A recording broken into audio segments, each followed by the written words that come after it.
Oke, langsung saja kita bahas dari dua penelpon yang sudah masuk, Pak Sunoto di Cirebon dan Pak Stef di Papua. Mas Tommy, silakan catatannya apa tentang penelpon tadi?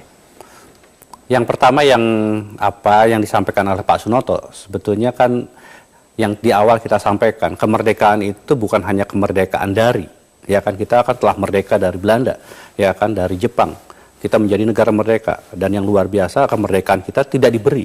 Kemerdekaan kita adalah direbut dengan sebuah perjuangan yang luar biasa. Setelah itu tercapai, lalu untuk apa kemerdekaan itu? Jadi freedom for-nya itu. Nah, kemudian kalau kita berbicara seperti itu, nah sekarang dalam situasi telah era reformasi, ketika kita membangun demokrasi, sering ada selentingan dan orang mengatakan, kok kita ini sekali merdeka, merdeka sekali. Yang tadi dikatakan oleh Pak Sunoto itu, bagaimana lalu kita, masing-masing warga bangsa ini, mencoba bersama-sama membangun ketertiban dan keamanan.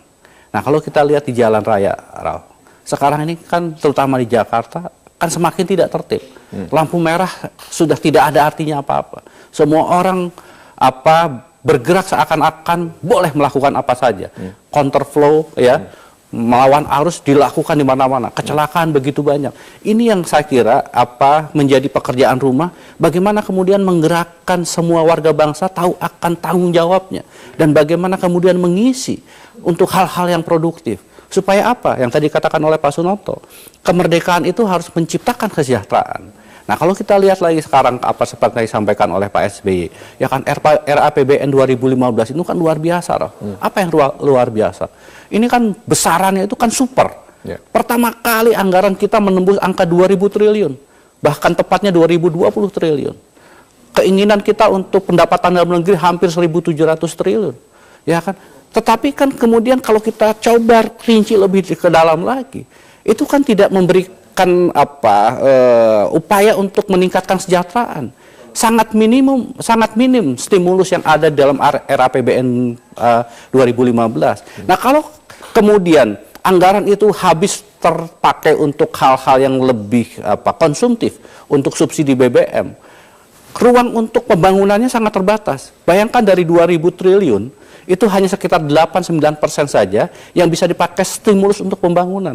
Kalau itu kemudian hanya terbatas hanya 8% dari 2.200, itu kan hanya sekitar 200, tidak sampai 200 triliun. Bagaimana kita membangun Papua? Nah, kalau kita lihat sekali lagi Indonesia dari Sabang sampai Merauke, di mana yang paling tertinggal?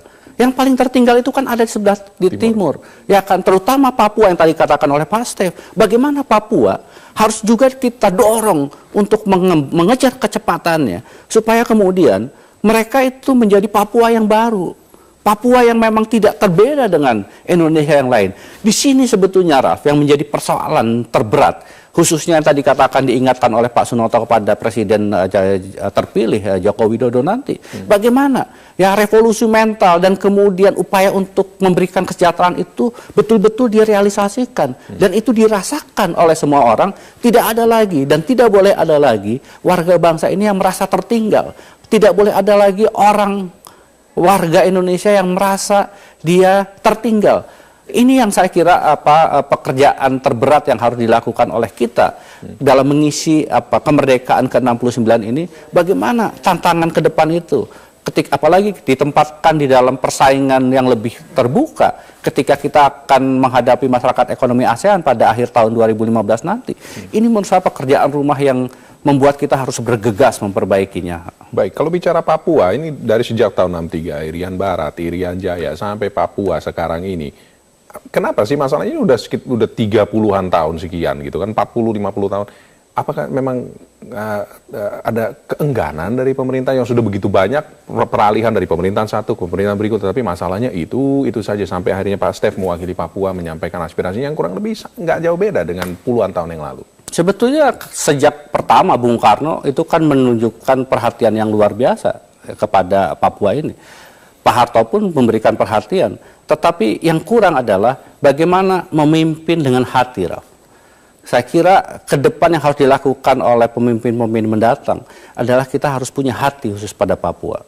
Ya kan, kita harus tidak boleh menutup mata bahwa selama ini kelompok masyarakat yang masih hidup dalam era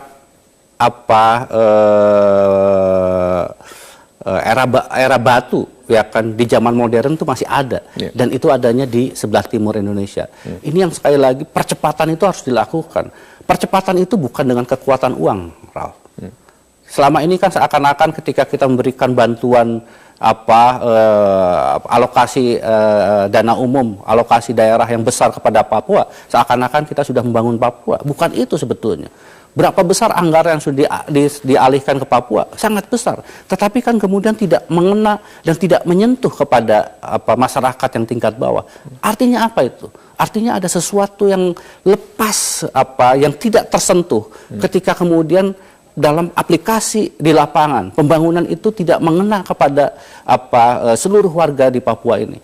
Jumlahnya tidak banyak. Hanya sekitar 1-2 juta atau 3 juta warga di Papua itu. Tetapi kan kemudian ketika kemudian sentuhan itu tidak ada, ya, sentuhan itu kurang. Ini yang kemudian membuat Papua tertinggal. Dan tadi dikatakan oleh Ralf, apakah kita sudah cukup memberikan perhatian? Mari kita bertanya, berapa banyak pemimpin nasional kita yang pernah ke Papua dan tinggal di Papua lebih dari 1 minggu? Seringkali kunjungan para pejabat dari pusat itu hanya kunjungan pagi pulang sore. Seremonial. Ya kan, kalau menginap 1 hari 2 hari. Berapa lama waktu yang disisihkan untuk memikirkan untuk Papua? Kita betul membangun ada Des Papua, ya kan, baik itu di kantor Presiden maupun di kantor Menko Polhukam. Tetapi apakah kemudian cukup dengan Des yang sekedar ada, tetapi kemudian tidak sentuhannya, ya kan, sentuhan dengan hatinya itu tidak kena. Nah, ini yang saya kira sesuatu yang harus kita lakukan. Sekali lagi, pekerjaan rumah terbesar kita adalah bagaimana menjadikan Papua itu sejajar dengan provinsi-provinsi yang lain. Terutama bisa dikatakan mungkin prioritas ya untuk mengejar ketinggalan dibandingkan. Betul sekali, karena kita tidak bisa, dan itu harus dimulai dari pembangunan manusia di sana. Oke, itu PR untuk pemerintahan berikut. Kita kembali ke line telepon, ada Pak Jimmy di Bekasi. Selamat pagi Pak Jimmy. Halo Pak Jimmy. Iya, selamat pagi. Selamat pagi, silakan Pak Jimmy di Bekasi. Iya, salam merdeka. Merdeka, merdeka Pak Jimmy. Kita semua Indonesia Raya. Iya, sebenarnya saya hanya menginginkan dari lubuk hati yang paling dalam untuk segenap elit-elit yang kalah atau dalam KPU kemarin dinyatakan kalah, ini di MK sedang berproses. Saya harap apapun nanti hasil di MK, jika Jokowi yang ditetapkan harus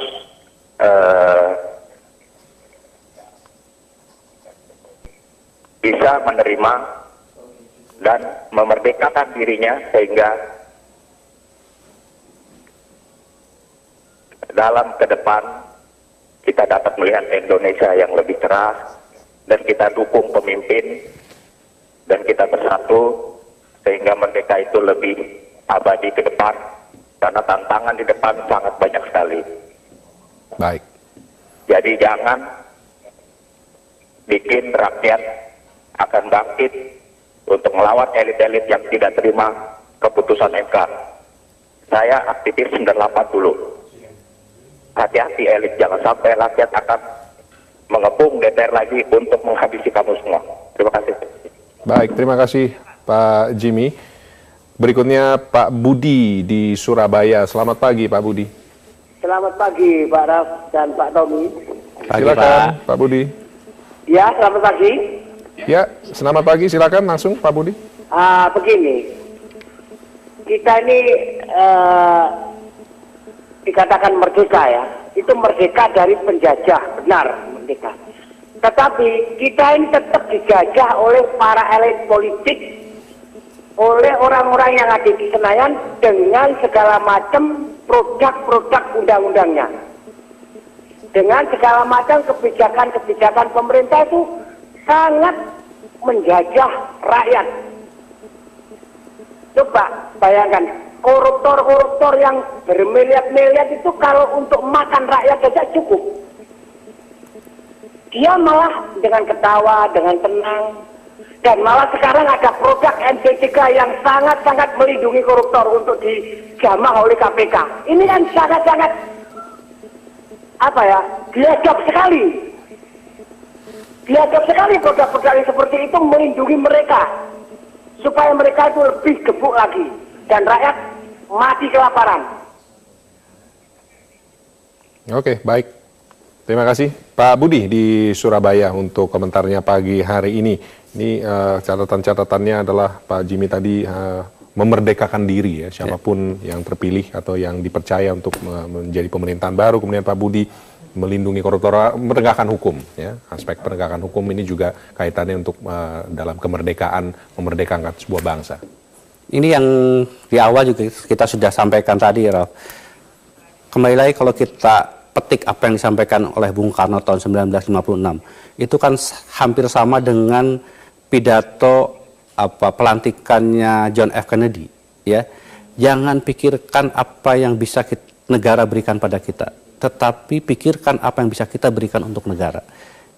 Kan Bung Karno juga mengatakan kita jangan menghitung-hitung apa yang kita bisa dapat dari Republik ini ketika kita berjuang dan mempertahankan kemerdekaan. Kan sama. Nah sekarang persoalannya adalah apakah kemudian sikap dan pandangan itu menjadi sikap dan perilaku sehari-hari?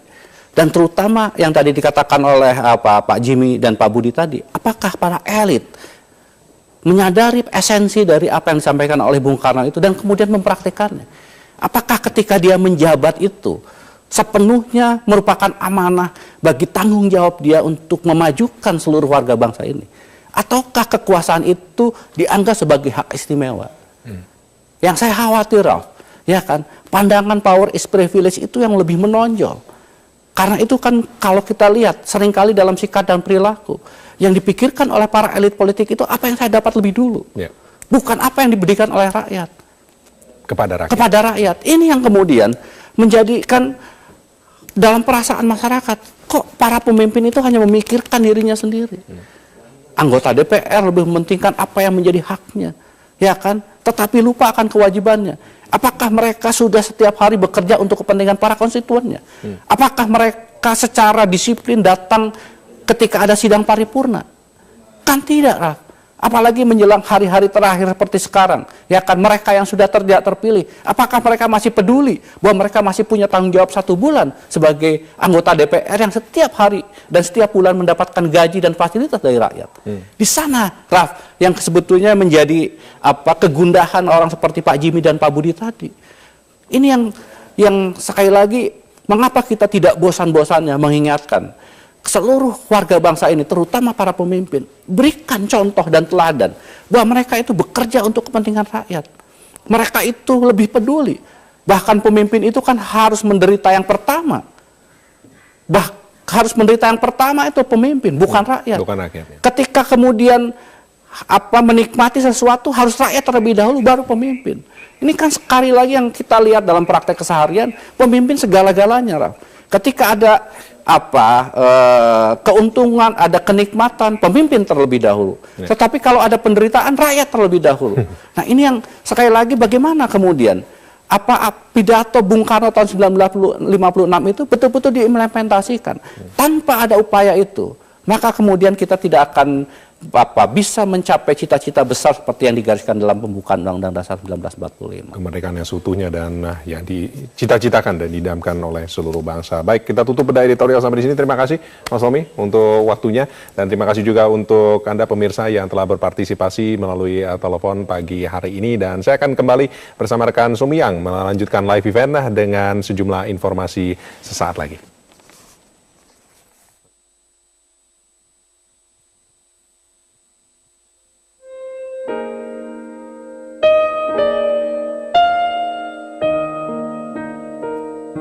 Tanah airku tidak kulupakan, kan terkenang selama hidupku. Biarpun saya pergi jauh, tidak akan hilang dari kalbu.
memutih tulang, kerinduan untuk Indonesia tempatku berpulang. Sejati mengakar sejak saya lahir, semangat yang tak akan lekang hingga akhir. Indonesia hidup, bernafas dalam gerak